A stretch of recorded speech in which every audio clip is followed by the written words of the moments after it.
Colombiana, mon avis maintenant.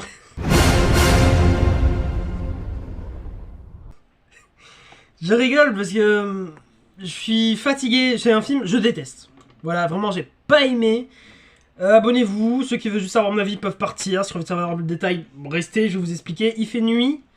Désolé de l'ambiance un peu bizarre, mais ça va être sympa, ne vous inquiétez pas. Ok, vous avez vu, cette bouteille est trop bizarre. À la fois, c'est une canette. À la fois, c'est une bouteille, c'est du jus de pomme transparent, tout est transparent, trop bizarre. Bref. Ce film est mauvais. C'est un film... Attends, la caméra là, elle est vraiment en mode cacahuète. Hein. Attends, on va essayer de replacer bien, voilà. Film sorti en 2011 avec Zoé Saldana. Écrit par Luc Besson, Europa Corp environ. Enfin environ le studio. Qu'est-ce que j'en pense? Déjà les points positifs. Le film est court. Zoé Saldana joue bien en fait. Les moments d'émotion. J'y crois. Et c'est tout. Ouais, c'est tout. Non, il n'y a rien d'autre. Il n'y a rien d'autre qui sauve le film. J'ai envie de dire que les effets d'explosion sont bien. C'est tout, non, vraiment, c'est tout. Quoi dire? Par quoi commencer, surtout, c'est ça la question. J'ai pas aimé le film. Déjà, je trouve, de 1, le film est très vieillot. J'ai vraiment l'impression tout le long du film que ça a été tourné en 2002, 2003. C'est pas possible qu'en 2011, on faisait ça, en fait. Ce film est sorti au même moment qu'Avengers, que Transformers 3, et la façon de filmer, ça fait très Tekken, Soul-like de 2005-2002, il est très en retard ce film. Et ça j'ai pas aimé, il y a tellement de trucs en fait, en plus de l'ambiance. On va commencer par les trucs de base. C'est un film de revanche. Voilà, c'est vraiment le truc promotionnel du film, c'est ça tout le long du film, c'est ça le but. C'est un peu suite spirituelle de, je sais pas moi, d'un Tekken, d'un Rambo 5, qui est sorti après, vous avez compris. Nobody, tout, ce genre de choses. Et j'avais hâte, parce que moi, les seuls films de revanche que j'ai vus, c'est justement Rambo 5 et Nobody, qui est qualifié de pire film de revanche, mais moi j'ai grave kiffé. Et je me dis que bah ouais, un nouveau film de revanche, ça doit être cool. Non, et vous savez pourquoi? Bah, pour une seule raison, c'est que tout le long du film... On voit pas la revanche, il n'y a pas de revanche en fait. Ce qui est problématique. Voilà. C'est tout le long du film, elle doit essayer de tuer quelqu'un dans un cartel. Et elle tue des gens totalement au pif. Voilà, trop cool. Et aussi, la revanche, il faut qu'on ait quelque chose à faire. En fait, il faut qu'on ait la même motivation que le perso. Et là, en fait, on n'arrive pas à s'attacher au perso. Le film est trop rapide. Vraiment, le film commence, tout de suite là, elle veut se venger. Dès les premières minutes, les 5 premières minutes, elle veut déjà se venger. Et je suis en mode, ok, mais pourquoi? Enfin, je comprends pourquoi. Mais juste, on n'a pas la même attache qu'un Rambo, où tout le long du film, il y a sa fille, et elle clame, c'est vers la fin, et là, tu comprends la revanche, tu vois. Et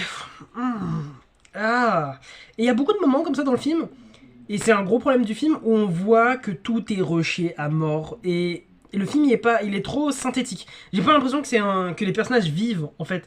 Il y a un personnage qui est joué par un acteur connu que je sais, je l'ai déjà vu, je sais, mais je sais pas d'où il sort, qui est un peu le père adoptif du personnage principal. Et son trait de caractère, c'est il a un enfant mort. C'est tout. À la fin du film, spoiler, ouais, full spoiler cette critique. À la fin du film, enfin à la fin, au milieu fin du film, il meurt. On est censé être triste, mais en fait, on l'a vu juste 5 minutes à tout péter. Une scène où il tue des gens et tout, il frappe des gens à mort, on dirait qu'il est méchant, et une scène plutôt, où il dit que son enfant est mort, c'est tout. Et là, il est mort. Oh mon dieu. Désolé, mais j'ai rien vu, je m'en fous de lui. Et on voit Zoé Saldana pleurer et tout, elle joue trop bien. Je suis en mode waouh, il y a de l'émotion. Mais là, je la connais pas, je connais pas ce mec, je n'ai rien à faire. Pourtant, il a été introduit au fil du film, tu vois, et je suis en mode, mais c'est qui?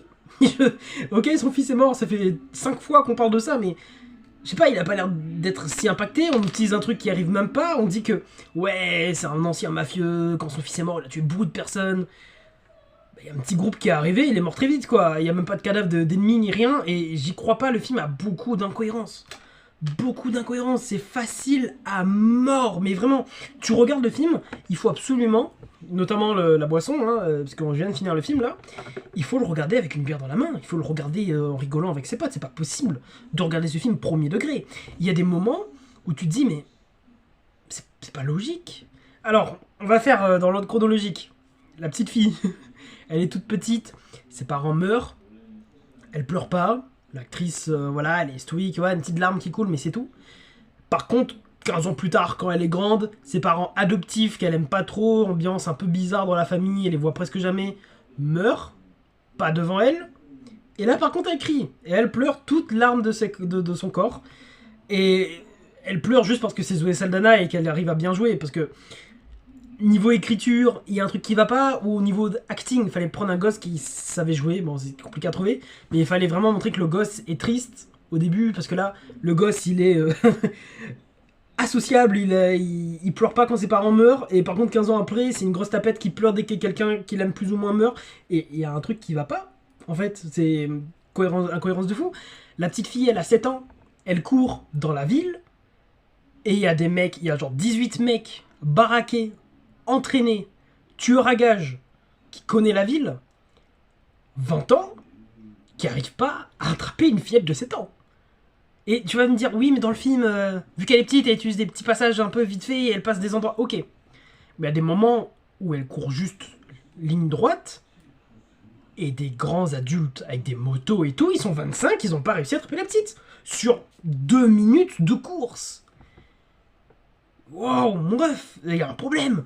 Il y a, après tout le long du film, où il y a tout un délire, j'ai pas compris, où elle s'échappe, elle part voir la CIA et tout, elle donne une genre de clé, et après, en fait, la CIA veut l'attraper, je sais pas, elle refuit, et je suis en mode pourquoi avoir mis ça, parce que on sait pas c'est qui, enfin pourquoi, en plus on ne reparle plus jamais dans le film, je comprends vraiment pas cette scène. Après, il y a toute une scène où elle tue des gens au pif. C'est un film de vengeance, mais elle tue des gens au pif, comme ça, je sais pas, pour un travail et tout. Et tout le long du film, c'est ça. Déjà, ça, c'est incohérent. Et son plan, en mode, ouais, trop puissante, elle a tout prévu, en fait, tac, et tout, elle tue des gens et tout. Et je regarde et je fais, mais. Dans le film, ok, c'est bien, c'est stylé, mais quand tu réfléchis, c'est carrément impossible de pouvoir faire ça. Il y a des moments où, par exemple, elle est en prison, et elle s'échappe. Et en fait, elle prend, voilà, parce qu'un gardien a laissé un café avec une cuillère. Elle a pris la cuillère. En fait, la cuillère fait une genre de balance qui électrocute tout pour qu'elle peut passer le truc. Et en fait, il y a un moment de timing. Et je me dis, la cuillère, comment comment tu savais qu'il y avait une cuillère, qu'on t'allait donner une cuillère, en fait, là, tout ton plan est basé sur la cuillère. Comment t'as fait? Il y a tout un moment où, par exemple, elle arrive dans des toilettes, mais, bah, comme par hasard, le garde, il a envie d'aller aux toilettes, et oh, bah, on tombe pile au moment, et ça tombe bien, parce qu'elle avait besoin du garde pour rentrer, parce que le garde était déjà dans une pièce enfermée, et je me dis, waouh. C'est-à-dire là, niveau timing, c'est bien. Hein. Dans ton plan, t'avais pré-shot qu'à ce moment-là, le gars que tu voulais même pas avait envie de pisser, et arrive. Elle assomme le gars, ok. Et après, les policiers arrivent, et c'est pile à ce moment-là que le gars se réveille, et en fait, parce que non, elle avait prévu qu'en fait, 7 minutes plus tard, le gars allait se réveiller bizarrement pile quand les gens arrivent, pour qu'on croie que c'est quelqu'un d'autre. Je fais, mais... Comment ça? Il y a des moments où elle fait gaffe aux caméras, mais elle fait gaffe 2 fois à 2 caméras, et après, elle court partout comme si tout va bien, et je suis en mode, mais... Ok, mais les autres caméras, du coup, enfin, ton plan, c'est pas possible. Il y a des moments où elle fuck la gravité, elle court, elle saute, elle est censée faire du bruit, elle fait pas de bruit parce que... Vraiment, c'est... Ça, c'est que le début, c'est le pire. C'est que c'est vraiment que les 10 premières minutes. Et tu regardes et t'es en mode, mais quoi? Genre, elle se déshabille, ça fait une genre de tenue moulante body suite, et j'y reviendrai. Et après, elle se rehabille, et... Je sais pas, moi, ses sous-vêtements réapparaissent, à voir que, bah, techniquement, dans sa cellule, il y avait rien. Et elle est pas essoufflée ni rien, genre... Mais pourquoi pourquoi faire? Il y a beaucoup de moments comme ça, et juste le plan de base, en fait, et son caractère, enfin, rien ne va. Rien ne va, et... C'était compliqué à regarder premier degré. La musique, on n'en parle même pas, elle est vide, elle est inutile, elle est mauvaise. Les acteurs, à part Zoé Saldana qui, à un moment donné, ouais, on voit qu'elle joue bien, personne joue bien, en fait. Tout le monde fait acte de présence parce qu'il y a personne dans ce film qui est incroyable. Des incohérences de fou, des facilités de fou. Il y a un moment, ah, ça c'est lunaire, ça m'a fait exploser de rire. Ils recherchent quelqu'un, enfin ils recherchent la meuf du coup, et avec une photo, ils arrivent, une photo de la meuf qui dort, ils arrivent à scanner la main sur une vieille caméra de surveillance où la main elle est floue comme ça en bougeant, en mouvement, sur une vieille caméra 140p au très loin, et elle arrive en fait à calculer la main avec des vieux modèles 3D. Tu sais, c'est genre cliché des films des années 80, avec un vieux modèle 3D avec des petits quadrillages et tout en vert. C'est la même main. Et je suis en mode, mais frérot, on est en 2011. 2011. J'ai jamais vu ça. Enfin, la dernière fois que j'ai vu une utilisation de la technologie un peu magique abusée, c'est dans Madame Web. Vraiment, tu regardes et t'es en mode, mais t'es pas crédible. À aucun moment. Et après, ouais, le nez, en fait, on arrive à scanner le nez, parce que là, le nez, ok, c'est en flou, c'est en biais, on n'arrive pas à remarquer, mais là, en fait, sur le côté, c'est... Tout ça pour dire, le mec, il fait tout ça pour dire, c'est une fille. Frérot, on avait remarqué, en fait, et juste... Waouh!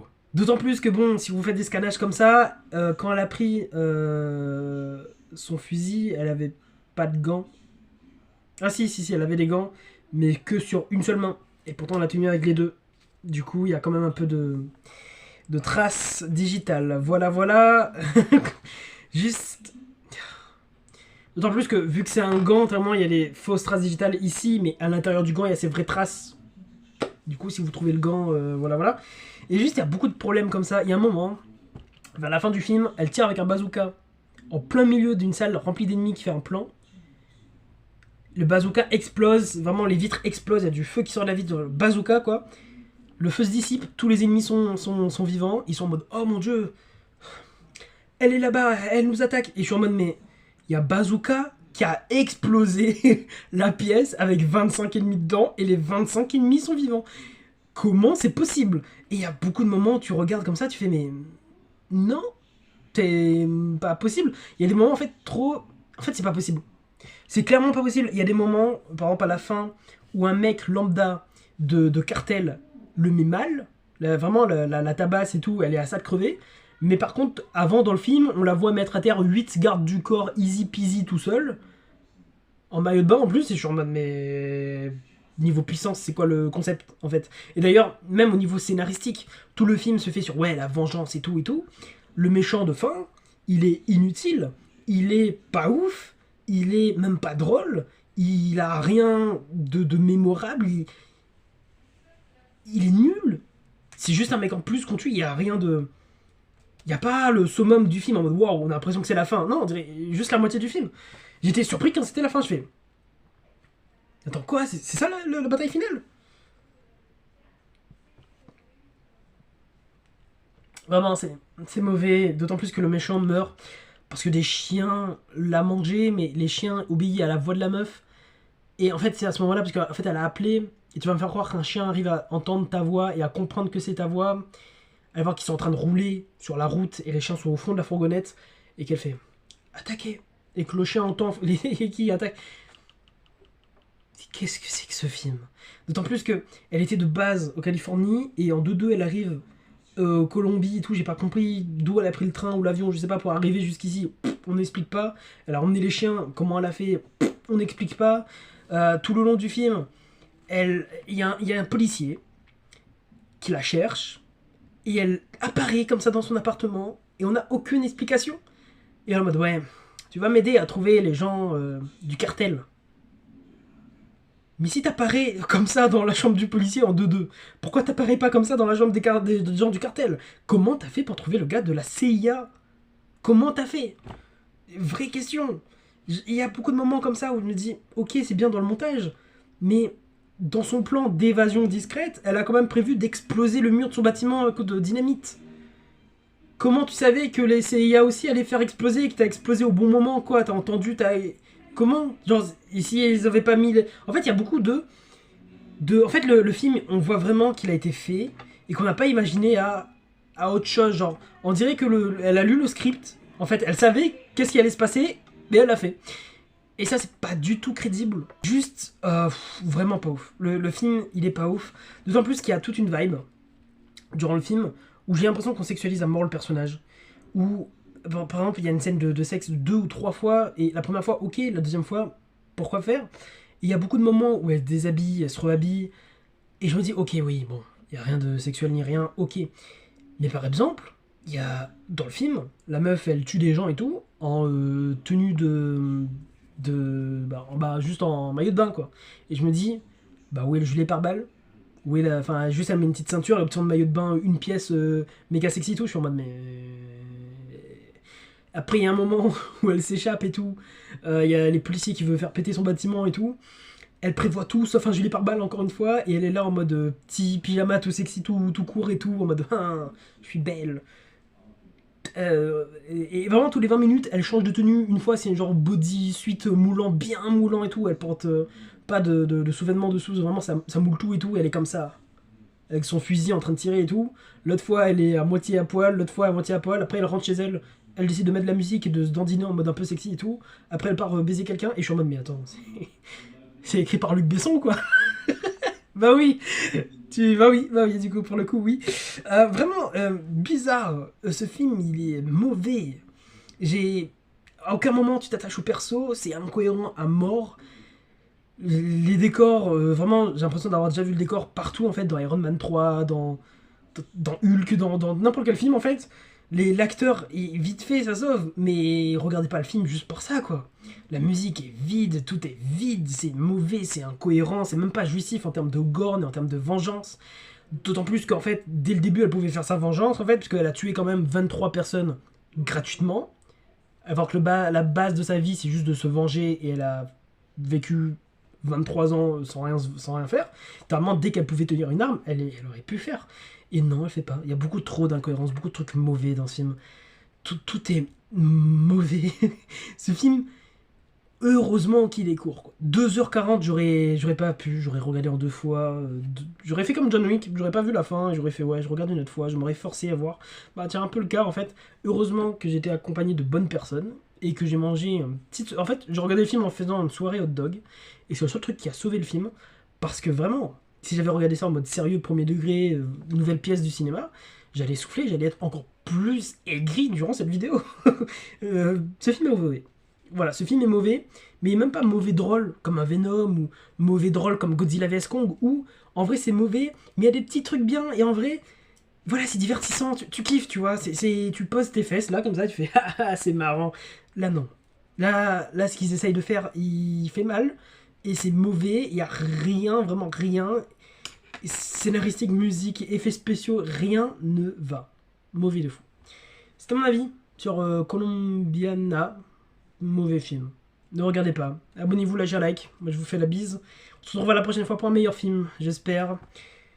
Je dis ça, mais je vais regarder Super Hero Movie. Enfin, par le créateur de Crazy...